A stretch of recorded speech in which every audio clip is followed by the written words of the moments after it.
하나님 아버지의 말씀 같이 읽고 말씀 나눕니다. 말씀은 사무엘상 16장 6절부터 13절까지입니다. 사무엘상 16장 6절부터 13절까지의 말씀을 제가 읽고 말씀 나눕니다.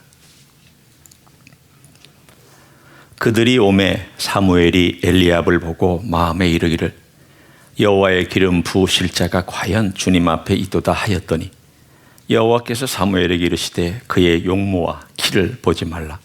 내가 이미 그를 버렸노라. 내가 보는 것은 사람과 같지 아니하니 사람은 외모를 보거니와 나 여호와는 중심을 보느니라 하시더라. 이새가 아비나답을 불러 사무엘 앞을 지나가게 하며 사무엘이 이르되 이도 여호와께서 택하지 아니하셨느니라 하니 이새가 산마로 지나가게 하며 사무엘이 이르되 이도 여호와께서 택하지 아니하셨느니라 하니라. 이새가 그의 아들 7을 다 사무엘 앞으로 지나가게 하나 사무엘이 이새에게 이르되 여호와께서 이들을 택하지 아니하셨느니라 하고 또 사무엘이 이새에게 이르되 네 아들들이 다 여기 있느냐. 이새가 이르되 아직 막내가 남았는데 그는 양을 지키나이다. 사무엘이 이새에게 이르되 사람을 보내어 그를 데려오라. 그가 여기 오기까지는 우리가 식사 자리에 앉지 아니하겠노라. 이에 사람을 보내어 그를 데려오매 그의 빛이 붉고 눈이 빼어나고 얼굴이 아름답더라. 여호와께서 이르시되 이가 크니 일어나 기름을 부으라 하시는지라. 사무엘이 기름 뿔병을 가져다가 그의 형제 중에서 그에게 부었더니 이날 이후로 다윗이 여호와의 영에게 크게 감동되니라. 사무엘이 떠나서 라마로 가니라. 아멘. 성경에 보면 하나님과 우정을 나눈 대표적인 인물들이 있습니다. 구약의 창세기에 얼마 지나지 않아서 창조의 사건이 얼마 지나지 않아서 에녹이라는 사람이 등장합니다. 에녹은 하나님과 동행했습니다. 다른 표현을 쓰면 에녹은 하나님과 우정을 나누는 친구 관계였다는 그런 뜻입니다. 그렇지만 에녹에 대해서는 우리가 아는 게 별로 없습니다. 너무 간략하고 기록도 단순하기 때문에 어떻게 하나님과 교제했는지 또 교제하는 상황은 어땠는지 그가 어떤 상황에서 어려움을 당했는지 무엇이 큰 문제였는지 우리는 잘 알지 못합니다. 다만 홍수 이전에 이런 사람이 있었다라는 것만 알고 그가 들림받았다 하는 것만 알고 있습니다. 두 번째 인물은 홍수 이후에 아브라함입니다. 아브라함은 75세 하나님을 만나서 176세 죽기까지 대략 100년 정도 하나님과 동행했습니다. 에녹은 65세에서 365세까지 300년을 하나님과 동행했고 아브라함은 75세에서 176세까지 대략 한 100년 정도를 하나님과 동행을 했습니다. 그는 동행을 하면서 하나님의 친구라 불림을 받았습니다. 내가 아브라함에게 뭘 숨기겠느냐. 내 속에 있는 생각을 나는 아브라함에게 숨기지 않겠다. 그 이야기는 하나님과 아브라함은 내면에 숨기는 이야기가 없이 나누어 주었다는 우정을 설명해 주는 대목입니다. 그러나 아브라함의 이야기를 보면 아브라함이 감정적으로 뭘 느꼈는지를 잘 알지를 못합니다. 사건만 툭툭툭 나옵니다. 100년 동안 나온 사건이 생각보다 그리 많지 않습니다. 여러분 창세기를 쭉 훑어보십시오. 12장에서부터 한 대략 22, 23장까지 쭉 훑어보면 그 이야기들이 뚝뚝 떨어져서 몇십 년 만에 한 번씩 나올 그런 사건들만 이렇게 툭툭 떨어져서 연결되어 있지 아브라함이 어떤 괴로움을 느꼈는지 아브라함이 무슨 간절한 기도 속에서 어떤 기도했는지 아주 드물고 약간의 단편적인 것만 있지 우리는 그 우정의 내용을 잘 알지 못합니다. 세 번째 인물은 모세입니다. 모세도 하나님과 우정을 나눴습니다. 하나님의 얼굴을 보고 하나님과 대화했던 사람입니다. 직접 대화했던 사람입니다. 친구란 직접 대화할 줄 알아야죠. 그렇죠? 종은 1대1로 대화하지 않습니다. 종은 명령을 받고 뭔가 부족하면 질문을 하고 대답을 받은 다음 그대로 순종만 하면 됩니다. 친구는 그게 친구 아닙니다. 그건 우정이 아닙니다. 모세는 하나님과 우정을 나누었던 사람입니다. 하나님께 막 호소하면 하나님이 그래 내가 너를 편하게 해주겠다. 내가 네 마음을 좀 편하게 해줄 테니 너는 내 얘기 좀 들어봐라. 하나님이 오히려 그를 편하게 해주고 그와 우정을 나누는 것을 기뻐하셨다는 것을 알 수가 있습니다. 그러나 모세의 이야기를 들으면 내가 감히 그렇게 할 수 있을까? 그 정도까지? 이런 어떤 우리와의 차이? 우리와는 동떨어진 어떤 그런 레벨에 있는 사람처럼 느끼기 때문에 동질감을 느끼기가 쉽지 않습니다. 유대인들은 모세라는 이름을 제일 쓰기를 두려워합니다. 자기 이름에. 왜냐하면 모세는 그들에게 우리가 흔히 쓰는 표현처럼 어마어마한 인물이기 때문에 잘 안 씁니다. 여러분이 한번 유대인들 거리나 유대 사람들의 이름이나 이제까지 역사상으로 쭉 있는 유대인 전체 이름을 목록을 쭉 보면 모세라는 이름을 쓴 사람은 아주 드뭅니다. 아주 드뭅니다. 그만큼 부담스러운 이름입니다. 그러나 오늘 제가 소개하는 이 네 번째, 구약에서의 네 번째 인물, 다윗은 그와 좀 결이 다릅니다. 그는 그야말로 나하고 동질감을 좀 느낄 수 있는 그런 면이 있습니다.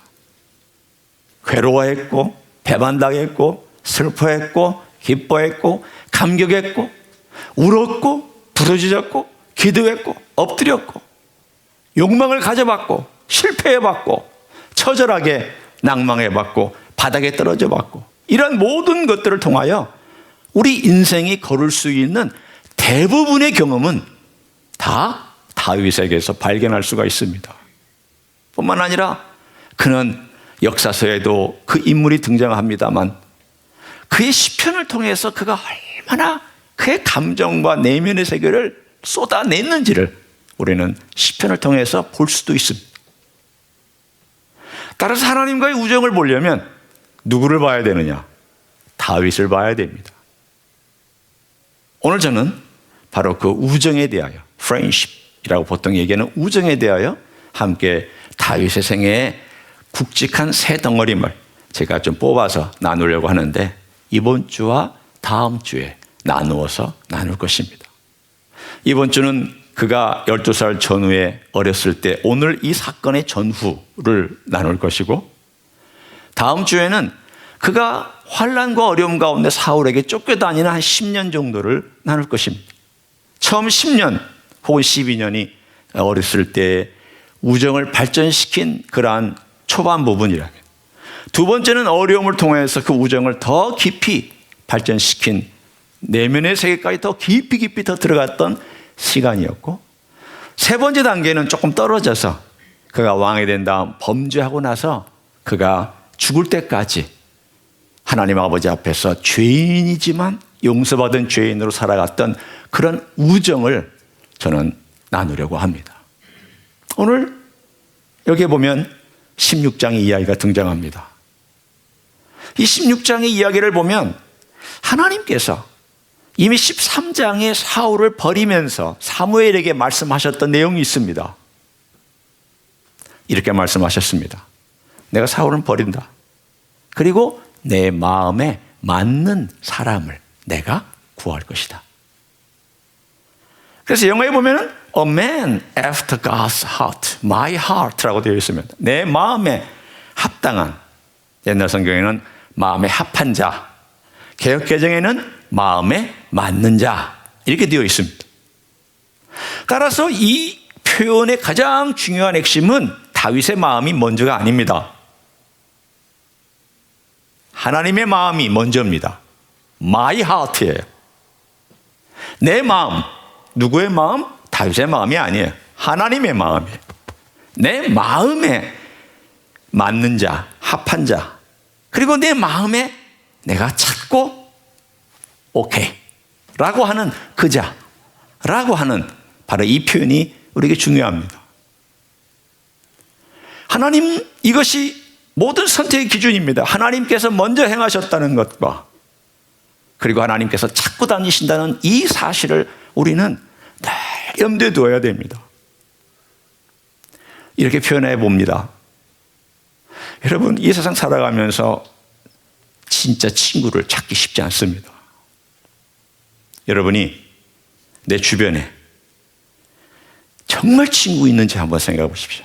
내 마음의 모든 걸 다 내어놓아도 들어줄 수 있는 친구. 내가 무슨 말을 해도 내 말을 밖에 가서 발설하지 않을 친구. 그리고 나와 함께 같이 걸어가면서 즐거운 친구, 시간을 보내도 아깝지 않은 친구. 내가 그 친구하고 있으면서 시간 들여다보지 않을 자신이 있는 그 친구. 그리고 그 친구와 같이 있으면 뭔가 배우고 나도 뭔가를 서로 주면서 교류할 수 있는 친구. 이런 친구가 이 세상 살아가면서 단 한 명만 있어도 그 사람은 행복한 사람입니다. 생각보다 그런 친구를 가진 사람이 많지 않습니다. 정말 솔직하게 가슴에 손을 얹고 그런 친구가 있는지 한번 생각해 보십시오. 생각보다 없습니다. 우리 우정이라는 것은 바로 그런 것입니다. 그런데 이 본문에 그 얘기를 제가 왜 꺼내는가 하면 하나님도 그런 마음을 느끼고 계시다는 거예요. 하나님의 목마름이라고 제가 감히 칭해 봅니다. 하나님은 목마른 분은 아닙니다. 하나님은 스스로 존재하시는 분이고 스스로 채우실 수 있는 분이기 때문에 절대 목마르지 않습니다. 그러나 제가 역설적으로 하나님의 목마름이라고 칭한 이 내용은 무엇을 뜻하기 위해서 제가 표현한 것입니까? 하나님은 우정에 목마르십니다. 하나님 그 우정을 나눌 수 있는 대상을 찾고 계시다는 겁니다. 아사의 사건에서도 하나님은 두루 다니시면서 자기를 전심으로 찾는 자, 자기에게 정말 기대는 자, 자기하고 마음이 맞는 자를 하나님은 이 전 지구를 돌아다니시면서 전 인류 가운데 찾고 또 찾고 또 찾고 계시다는 것을 우리들에게 말씀해 주고 있습니다. 오늘 이 이야기가 바로 그 얘기입니다. 하나님께서 이스라엘 가운데 12지파를 다 두루 보면서 일단은 다른 이방 민족은 하나님의 대상 가운데서 하나님의 일을 한 데서 일단 제외됐으니까 그 많은 12지파 가운데서 두루 다니다가 유다 지파의 한 내용의 베들레헴에 살고 있는 이세 집안에 하나님의 필이 꽂혔고 눈길이 꽂혔습니다. 그래서 사무엘을 보냈습니다. 이세의 집으로 가라. 내가 거기서 기름 부을 사람을 지명하여 알려주겠다. 그래서 사무엘이 드디어 하나님께서 사울 대신 누군가를 세우는가 보다라고 그 집에 가는데 그 집에 가는 동안 이것이 사울에게 알려지면은 사무엘의 목숨이 문제가 되니까 내가 제사를 드리러 간다. 그런 명목을 세워놓고 그러나 그것도 하지만 더 중요한 것은 기름 붓는 그 일을 위해서 베들레헴이라는 곳에 왔습니다. 베들레헴 동네가 난리가 났습니다. 그 위대한 사무엘이 우리가 같이 초라한 동네에 방문했다. 그 위대한 일을 행하는 선지자가 사사가 사무엘을 그 사람 사울에게 기름 부었던 그분이 우리를 방문한다. 혹시 이게 복을 위한 것인가 저주를 위한 것인가 가슴이 두근거리기 시작했습니다. 사무엘이 얘기합니다. 내가 나쁜 일로 오는 것이 아니다. 그리고 그 제사를 드린 다음 이새의 집에 와서 아들들을 접견을 시작합니다. 첫째 아들, 오늘 본문에 우리가 나와 있죠. 엘리압. 지나갔습니다. 확실했습니다. 잘생겼습니다. 사울과 같이 머리가 하나는 더 크고 너무 멋져서 사무엘이 생각하기를, 이야, 이 친구구나. 그 외모에 너무 반해서 한 키는 185에 덩치는 떡 벌어져 있고 잘생긴 얼굴에, 그리고 든든하게 보이는 그 모습을 보면서 딱 손을 치면서, 하나님이 여기다가 숨겨놓으셨구나. 그런데 하나님이 이렇게 말씀하셨습니다. 걔 아니야. 너 눈이 어떻게 된 거냐? 이 나이쯤 되면, 그 나이쯤 되면 사람 볼 줄 알아야 되는데 인생이 이렇습니다. 그렇잖아요? 여러분, 사무엘이 몇 년을 지금 사역한 겁니까? 나이 지금 70, 80이 넘어서서 이제는 거의 죽기 직전의 나이인데 여전히 사람의 내면을 못 봅니다. 겉모습 봅니다. 이게 인생입니다. 둘째 지나갑니다. 셋째, 넷째, 다섯째, 여섯째, 일곱째, 아들이 다 지나가는데 없습니다. 사무엘이 갑자기 급 실망이 옵니다. 이게 전부냐? 물어봤더니, 아니요, 막내가 하나 남았는데 워낙 꼬맹입니다.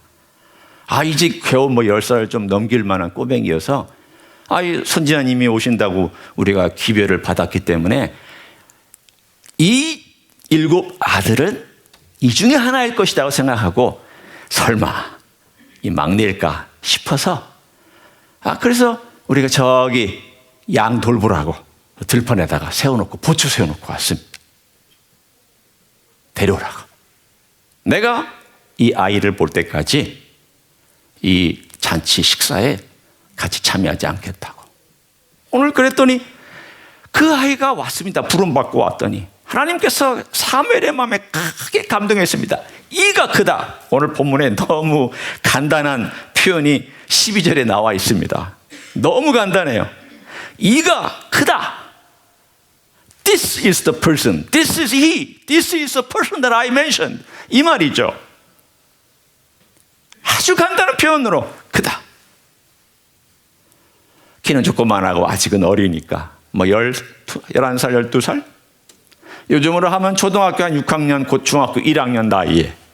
그러나 가만히 들여다봤더니 눈은 붉고, 여기 본문에 얼굴은 붉고, 눈이 빼어나고, 그리고 참 이쁘게 생긴 한 소년이 철랑철랑거리면서 뛰어오는 그 모습 속에 하나님은 이 아이에게 기름을 부으라고, 이 소년에게 기름을 부으라고.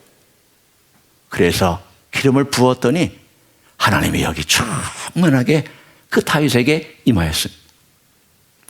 그리고 나서 골리앗을 물리치는 장면이 등장합니다. 여러분, 다윗이 골리앗을 물리친 장면은 그가 스스로 용맹해서도 아닙니다. 하나님의 영에 감동받은, 하나님의 영으로 충만한 자가 어떻게 골리앗같이 3m에 가까운 거인을 이겨낼 수 있느냐에 대한 스토리입니다. 하나님의 영에 충만한 사람이 어떤 위기와 환경과 조건이라도 뛰어넘을 수 있는가에 대한 스토리를 그 다음 장에서 보여줍니다. 그러나 오늘 저는 골리앗의 이야기를 주로 다루려는 게 아닙니다. 도대체 하나님이 찾다가 뭘 보셨길래, 뭘 하나님께서 발견하셨길래 This is he, 이 친구가 내가 원하는 친구다라고 말씀하셨을까? 오늘 바로 그걸 저는 인간의 퍼스펙티브에서 다루려고 합니다. 하나님의 퍼스펙티브는 하나님의 선택입니다. 하나님의 마음에 합한 자, 하나님께서 내 마음을 들여다보고 계시다가, 그 내면의 세계를 들여다보고 계시다가, 저 친구라면 내가 우정을 나눌 수 있지. 저 친구라면 대화가 되지. 저 친구라면 나와 함께 같이 걸어가도 되지. 라고 하는 그것이 하나님의 뜻이었고 하나님의 선택이었는데, 인간 측면에서 보면 하나님이 다윗의 마음에 뭘 보셨길래 그랬을까? 무엇이 하나님께서 손뼉을 치며 저 친구야 라고 말씀하실 수 있었을까? 라는 근면을 오늘 저는 함께 나누기를 원합니다. 다윗은 오늘 본문에도 나왔지만 막내입니다. 우리가 흔히 얘기하던 꼬레비입니다.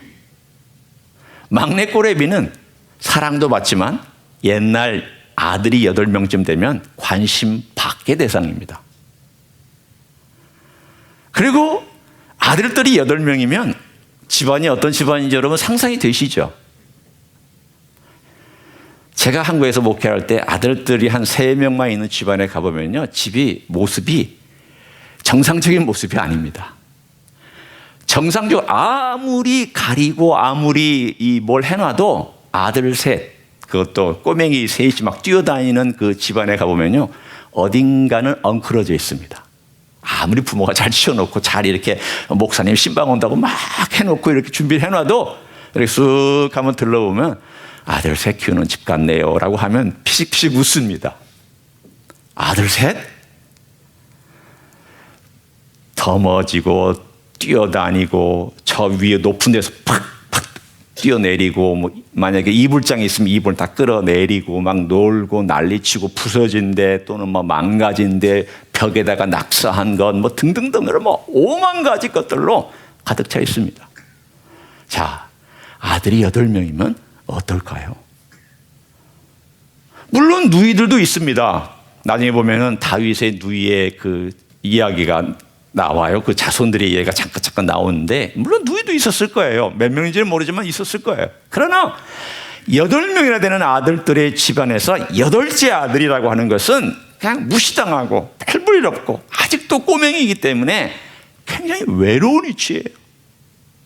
그리고 오늘도 이 아들이 모든 외로울 문체를 다 갖고 들판에서 혼자 보초서고 있는 이 외로운 상황이에요. 나중에도 우리가 그의 시편들과 그리고 골리앗 앞에서 그가 고백하는 내용을 들으면 그는 대단히 외로웠던 사람이에요. 광야에서 혼자 12살짜리 꼬맹이가 양떼를 몰고 가서 밤에 보초 서고 그 양떼를 지키기 위해서 어떻게 살았을까?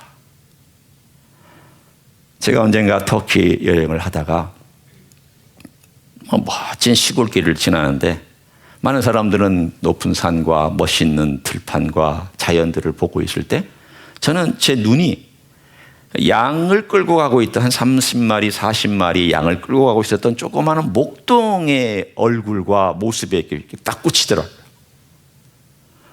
한 10-서너 살? 잘 모르겠어요. 이 터키 친구기 때문에 한 서너 살. 왜냐면 뭐 수염도 없고 키도 작고 막대기 하나 들고 양떼를 끌고 가는 그 치고 있는 그 모습을 보면은 아마도 한 12살, 3살 뭐 이 정도 아이였던 것 같아. 근데 이 아이가 얼굴은 시커멓고 탔잖아요. 왜냐하면 들판에서 양떼를 먹이고 데리고 다니니까 시커멓게 탔고 옷도 뭐 우리가 흔히 얘기하는 초라한 옷 입고. 그런데 그 양을 끌고 가는 그 모습이 제가 너무 감동적으로 다가왔어요. 아, 다윗이 이랬겠다. 다윗이 양떼를 끌고 다니는 모습은 결코 이상적인 모습 아니다.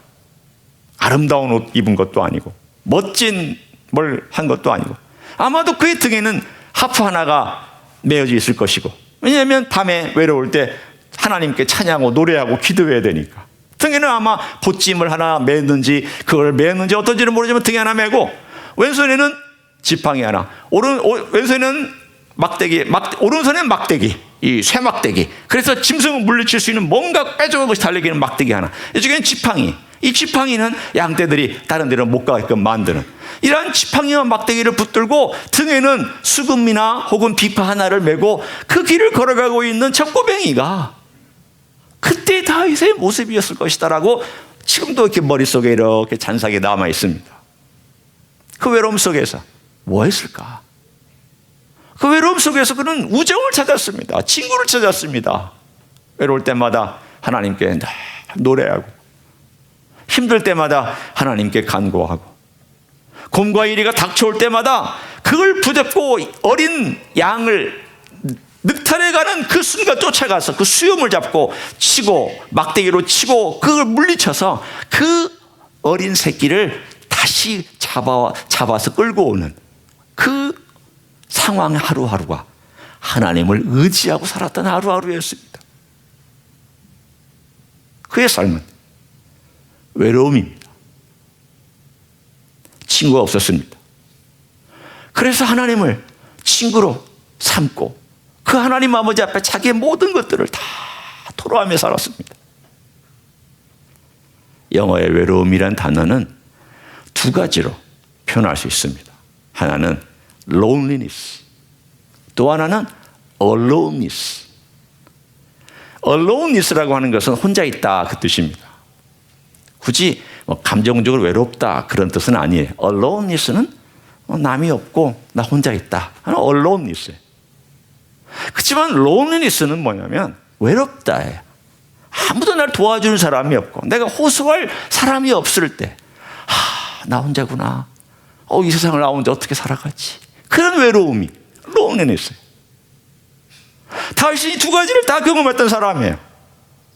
혼자 있었고 또 외로웠어요. 이 혼자 있었고 외로운 가운데 그는 하나님 아버지 앞에 그 우정을 찾기 위해서 부단히 하나님을 찾아갔어요. 두드렸고 기대었어요. 자기가 목자인 것처럼 큰 목자를 바라봤고, 자기가 외롭고 힘들 때 바위 속에 기대어 갔으며 비바람이 몰아칠 때 바위의 양떼들을 끌고 가서 같이 그 바위의 틈 사이에서, 동굴 틈 사이에서 그가 피할 때에는 그 바위는 나의 피난처가 됐고 나의 큰 바위가 됐어요. 모든 시각이 하나님께 맞춰져 있었어요. 바위를 볼 때마다 하나님을 생각했고, 양을 볼 때마다 하나님을 생각했고, 별들을 볼 때에도 하나님을 생각했고, 자연을 볼 때에도 하나님을 생각했고, 우주 만물을 묵상하는 가운데 하나님을 생각했고, 위기의 곰과 늑대와 사자의 그 상황 가운데도 하나님을 의지하고 생각했고, 그는 그의 어린 시절 하나님과의 우정을 발전시키는데 모든 에너지를 쏟았어요. 아직 하나님께서 그에게 성령의 감동을 주시기도 전에도 그는 자기 조상적부터 부모로부터 들었던 이야기를 근거로 하나님을 찾고 또 찾고 또 두드리고 또 두드리며 기대고 또 기대는 삶을 살아갔어요. 하나님께서 이렇게 온 이스라엘을 보시다가 수많은 목자가 있죠. 수많은 사람들이 있죠. 수많이 잘생기고 똑똑한 사람, 비즈니스에 성공한 사람, 목자로서 성공한 사람, 그리고 농업에 성공한 사람, 제사장 등등의 수많은 사람들을 다 보고 있었지만, 그리고 심지어는 잘생긴 엘리압 같이 2세의 7 아들을 보았지만 하나님은 아니야. 그들의 마음은 내게 없어. 그들의 마음은 내게 두질 않아. 오로지 저 소년 하나만 나를 찾고 있고 나에게 두드리고 있으며 나를 기대고 있어. 하나님은 그 마음을 보셨습니다. 오늘 본문에 그 이야기가 7절에 나와 있습니다. 한번 보십시오. 제가 지금 한 이야기가 바로 그 이야기입니다. 여호와께서 사무엘에게 이르시되 그의 용모와 길을 보지 말라. 내가 이미 그를 버렸노라. 내가 보는 것은 사람과 같지 아니하니 사람은 외모를 보거니와 나 여호와는 무엇을 본다고요? 중심을 보느니라 하시니라. 여기서 중심이란 단어가 heart예요. 마음이에요. 마음. 하나님께서 내 마음에 합한 자의 마음을 보신다는 거예요. 마음을. 행동이 아니에요. 얼마나 위대한 업적을 하고 있느냐 아니에요. 봉사도 아니에요. 얼마나 엎드려 있느냐도 아니고, 사실은 얼마나 그 사람이 순종 잘하느냐? 그것도 아니에요. 엄밀하게 말하면 우정은 순종보다 뛰어난 거예요. 물론 우정 속에는 순종도 들어있어야 됩니다. 종은 순종하지만 친구는 순종도 하면서 플러스 알파가 있을 때 친구예요. 플러스 알파가 뭐냐는 거예요. 마음이 늘 하나님을 향하여 있었고, 그 마음으로 하나님을 알고 싶어 했고, 하나님을 교류하고 싶어 했고, 하나님을 노래하고, 하나님의 그 감동을 자꾸 무언가로 표현하고 하나님 앞에 걸어갔던 삶을 살았던 어린 소년 다윗. 지금부터 제가 도전하는 것이 바로 그것입니다. 여러분은 하나님과 과연 우정을 나누고 있습니까? 기도 열심히 하는 것 우정일 수도 있고 아닐 수 있어요. 말씀 열심히 보는 것 우정일 수도 있고 아닐 수도 있어요. 말씀이 육신이 되어 우리 가운데 거하심에, 많은 사람들이 말씀이 육신이 되어 우리 가운데 거하신 예수님을 안 보고 말씀만 봐요. 예수님을 봐야 되는데 말씀을 열심히 들여다보면 뭐예요? 예수님을 보지 못하고 있으면 그 사람은 말씀이 육신이 되기 전 어떤 것들만 찾고 있는 거예요. 말씀이 육신이 되었으면 육신된 예수 그리스도, 성육신된 예수 그리스도를 발견해야 그 사람이 진짜 우정을 나눕니다. 말씀과는 우정을 나누면 안 됩니다. 말씀은 예수님을 가리키고 있잖아. 보라. 저분을 보라. 그럼 저분을 봐야죠. 왜 말씀만 들여다보고 있어요? 그 말씀만 들여다보고 있으면 안 돼. 말씀 속에 계신 주인이시고 주인공인 예수 그리스도를 발견할 수 있어야 우정을 나누죠. 생각해 보세요. 발견 못하면 무슨 우정을 나눠요? 내 앞에 친구가 있어야 우정을 나누죠. 그렇잖아요? 그러면 오늘 저는 4가지를 여러분과 함께 나누기를 원합니다. 적용입니다. 첫째, 여러분의 외로우십니까? loneliness. 여러분 정말 외롭습니까? 아무도 여러분의 친구가 되어주지 않습니까?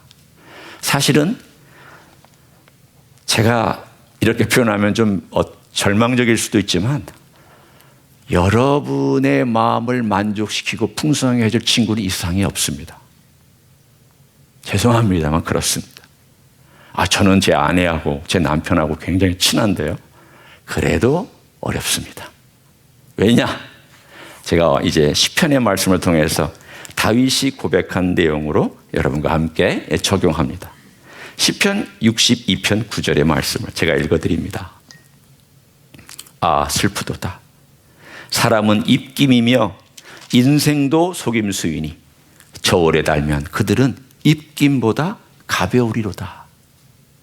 여러분이나 저나 무게가 얼마나 나가느냐 물으면 하고, 자, 입김 이거 얼마나 나갈까요? 자, 제가 입김을 불었어요. 하고 부른 다음에 싹 잡았어요. 그리고 이거를 이렇게 저울에 올려놨어요. 그럼 얼마나 나갈까요? 모를 겁니다. 제 주먹만 싹 빼고 그 공기만 싹 거기다 올려놓으면 얼마나 무게가 나갈지에 대해 여러분이 목사님 지금 농담하세요? 무슨 인생이 그렇게 가벼워요? 예, 인생이 그렇게 가벼워요. 그게 인생이에요. 여러분이 아무리 친한 친구도 그래요. 여러분이 같이 사는 여러분의 남편이나 아내도 그래요. 나 자신도 그래요. 인생이 그래요. 인생은 하나님으로 채워지기 전에는 외롭습니다.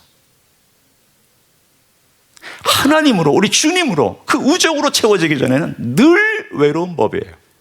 늘 외로워요.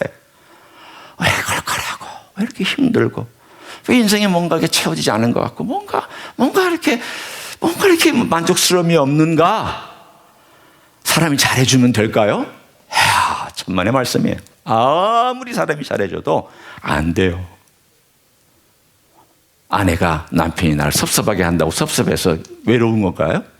예, 그럴 때도 있지만 근본적인 외로움, 내 영혼의 외로움은 인간이 채워줄 수가 없습니다. 그 롱리니스를 알고 있느냐는 거예요. 다윗은 어렸을 때부터 그 외로움을 알고 하나님께 달려갔어요. 우리 인생도 첫 번째는 loneliness. 제가 L로 시작하는 첫 번째 단어입니다. loneliness. 외로움을 알고 직면하고 있느냐. 다른 걸로 채우시면 안 돼요. 돈 사라집니다. 외로움 채울 수 없습니다. 친구, 이 세상에 있는 친구들 다 사라지고 다 떠납니다. 이 세상에 있는 명예, 내 집, 내가 누리는 어떤 목표, 막 지금 현재 하고 있는 활동들, 다 바람처럼 사라집니다. 내 영혼에 깊은 만족 주지 못합니다. 다윗의 고백은 여호와는 나의 목자시니 내게 부족함이 없으리로다. 왜? 부족함이 왜 없는데요? 주님이 날 채워주시니까 부족함이 없는 거예요. 그 외로움의 모든 것들을 채워주시니까. 두 번째는 longing이에요. longing. 하나님의 longing과 나의 longing이 마주쳐야 돼요. 만나야 돼요. 하나님도 찾으시는 열망을 갖고 계세요. 하나님도 마음에 맞는 자를 찾는 열망으로 인생을 들여다보고 계세요. 그런데 중요한 것은 이것이에요. 주님께서 요한복음 15장에 말씀하시기를 너는 내 친구다. 내가 친구를 위해서 목숨을 버린다.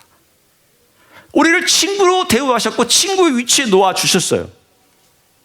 문제는 뭐냐면 친구의 위치에서 친구로서 우정을 나누느냐는 그 다음 퀘스천 마크예요. 우리 모두는 지금 주님의 친구의 위치에 놓여져 있어요. 얼마나 엄청난 특권인지 몰라요. 여러분 다 주님의 친구예요. 위치로는 그래요. 신분으로는 그래요. 문제는 어디에 있냐면 그렇게 살고 있느냐예요. 그렇게 살고 있느냐는 다른 거예요. 여러분 충성을 우정에 대신하지 마세요. 주님은 우정과 사랑을 나누고 싶은데 충성한다. 격이 안 맞아요. 여러분이 우정 나누고 싶은데 친구가 와서 나 너에게 충성할게. 그러면 어때요? 아이고, 야, 너 내 친구냐? 네가 종이지? 그러지 않겠어요? 지금 우리를 친구로 놓으셨는데 아이고 주님 제가 충성하겠습니다. 복종하겠습니다. 그것만 가지고 있다면 우정 못 나눕니다. 주님의 열망과 우리의 열망이 만나야 돼요. longing. 세 번째는 그렇다면 내가 주님의 열망한다면 주님의 마음에 일치시키는 lining with, lining, 거기에 맞추는 일이 필요해요. lining with Him, lining with His emotion, lining with His will, lining with His word. 그분의 뜻, 그분의 생각, 그분의 감정에 lining, 맞추고 일치시키는 연습을 해야 돼요. 다윗이 가진 위대함이 여기에 있습니다. 그 위대함은 뭐냐면 늘 하나님 그 감정 속에 그걸 빠져들어가 있어요. 좋은 걸 보면 좋다고 얘기할 줄 알았고 위대하면 위대하다고 얘기할 줄 알았고 그것을 노래할 줄 알았고 슬프면 슬프다고 얘기하고 그것을 눈물로 표현하고 괴로우면 괴롭다고 얘기하고 배반당하면 배반당했다고 얘기하고 그리고 슬프면 슬프다고 얘기했어요. 어떤 그리스도인들을 보면은 슬픈지 기쁜지 모르겠어요. 인격이 훌륭해서 그럴까요? 아니에요. 제가 볼 때는 뭘 감추고 살아서 그래요. 너무 감췄어. 목사니까 드러내면 안 되지. 장로니까 일희일비해서는 안 되지.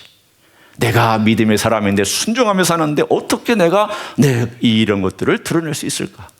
너무 점잖해서 같이 하기가 어려운 분들이 많아요.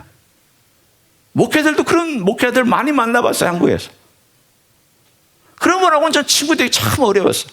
제가 한국에 가서 22년 사는 동안에 친구 된 사람들을 가만히 보면 솔직한 사람들하고 친구 됐어요.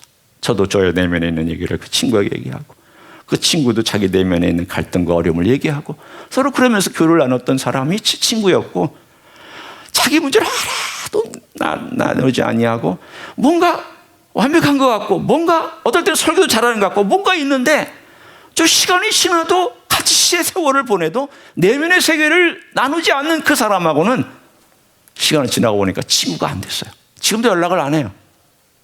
그런 사람하고는 연락할 필요도 별로 못 느끼고 그쪽도 연락 안 하고 저도 연락 안 해요. 근데 그 내면을 알았던 사람은 지금도 연락해요. 어떻게 지내냐. 그리고 한국 가면 그 사람 또 만나서 같이 교제하고 즐거워하고 지난 여름에 갔을 때에도 그런 분들 함께 만나서 시끌벅적하게 놀고 같이 참 시간을 보내고 왔던 그런 하루가 있었어요. 맞춰야 돼요. 감정도 뜻도지도 막 토해내기도 하고. 그래 하나님 말씀 그 하나님의 말씀에 맞춰 막 고민하고 씹어먹고 갈등하고 또 순종이 안 되면 순종이 안 되는 것 때문에 갈등하고 왜 이렇게 살아야 되는가에 대하여 그 늘 하나님과 라이닝하는 그 라이닝을 맞추려고 하는 그러한 삶의 갈등 속에서 그 사람은 우정을 발전시켜 나가요. 네 번째는 aloneness예요. loneliness, 외로움 속에서 longing, 열망해야 되고, 세 번째 그 라이닝 맞춰서 살아가고, 네 번째 aloneness, 혼자 있는 시간이 필요해요. 혼자 있는 시간, 이건 따로 우리 주님 만나기 위해서 혼자 있는 시간. 여러분, 저는 목회자니까 아무래도 말씀을 보는 시간이 많고요, 준비하는 시간이 많아서 책상에 앉아서 혼자 생각도 많이 하고, 어떨 때는 그것이 제 기도가 되고, 또 여러분의 기도가 되고, 또 제 간구가 되고, 또 저 자신을 들여보는 시간을 비교적 많이 갖는 편이에요. 그렇지만 여러분도 마찬가지예요. 하나님 아버지 앞에서 aloneness, 혼자 있는 시간에 주님을 내 마음의 방에 모시고 주님을 환대하지 아니하면 우정 나눌 수 없습니다. 우정 못 나눕니다. 여러분, 이 땅에 살아가는 동안 저는 다윗의 그 놀라움이 어디에 있느냐? 주님과의 우정에 있어요.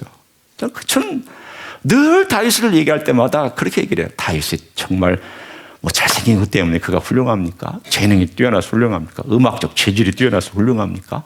그가 놀라운 무슨 용명 때문에 훌륭합니까? 그가 범죄하지 않아서 훌륭합니까? 그건 아니잖아요. 그의 위대함과 뛰어남은 하나님과 교류할 줄 알았던 거예요. 교통할 줄 알았던 거예요. 마음을 나눌 줄 알았던 거예요.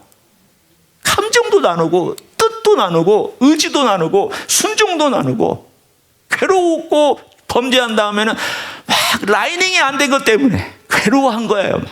이 라이닝이 안 됐으면 괴롭죠. 하나님은 저기 계신데 나는 여기서 좀 떨어져 있으니까 막 괴로워하다가 이 나단이 와서 탁 치니까 그냥 막 엎드려서 울고 난리법석을 친 그런 사람이 라이닝이 된 거잖아요. 다시. 그래, 그 얘기는 또 나중에 하겠지만, 이런 삶, 이게 우정이에요. 주님은 지금도 우리를 위해서 그런 우정을 나누고 싶어 하세요.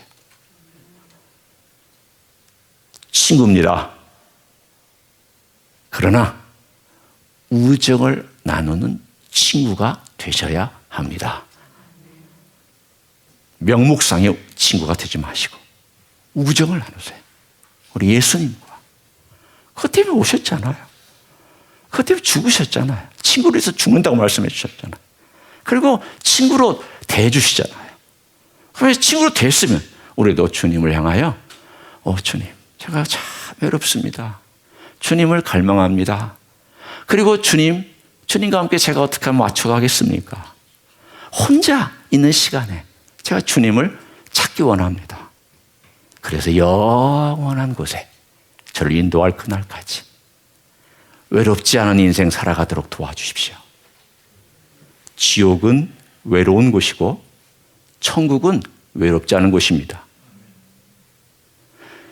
천국은 주님께서 함께 하시기 때문에 외롭지 않은 곳이고 외로움이 없는 곳이고, 지옥은 누구도 돌봐주지 않기 때문에 외롭고 힘들고 고통스러운 곳입니다.